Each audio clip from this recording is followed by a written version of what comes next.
ഗുരുവായൂർ മമ്മിയൂരിൽ നിയന്ത്രണം വിട്ട tipper lorry നിർത്തിയിട്ടിരുന്ന കാറിലിടിച്ചു മറിഞ്ഞു.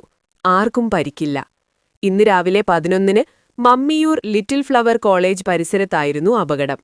Perakam service cooperative bank Puthanpally ബ്രാഞ്ചിലേക്കെത്തിയ ഗുരുവായൂർ സ്വദേശിയുടെ കാറിലാണ് ലോറി ഇടിച്ചത്. തുടർന്ന് ലോറി മറിഞ്ഞു. ഇതോടെ ലോറിയിലുണ്ടായിരുന്ന ചെറിയ കരിങ്കല്ലുകളും മണ്ണും കാറിനു മുകളിൽ ഒന്നാകെ വീണു. അപകടത്തിൽ കാർ ഭാഗികമായി തകർന്നു. അപകടത്തെ തുടർന്ന് അരമണിക്കൂറോളം ഗതാഗതം തടസ്സപ്പെട്ടു. വിവരമറിഞ്ഞ് സ്ഥലത്തെത്തിയ ഗുരുവായൂർ ടെമ്പിൾ പോലീസാണ് ഗതാഗതം നിയന്ത്രിച്ചത്.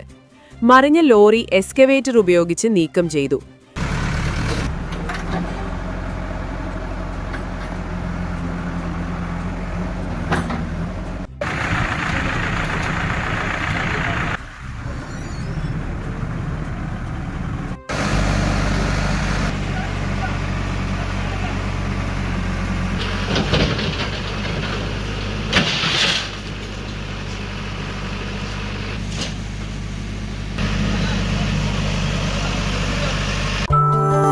നക്ഷത്രത്തിലക്കവും മഞ്ഞത്തുള്ളിയുടെ മനോഹാരിതയും സ്വപ്നതുല്യം ഈ വെള്ളി ആഭരണങ്ങളിൽ.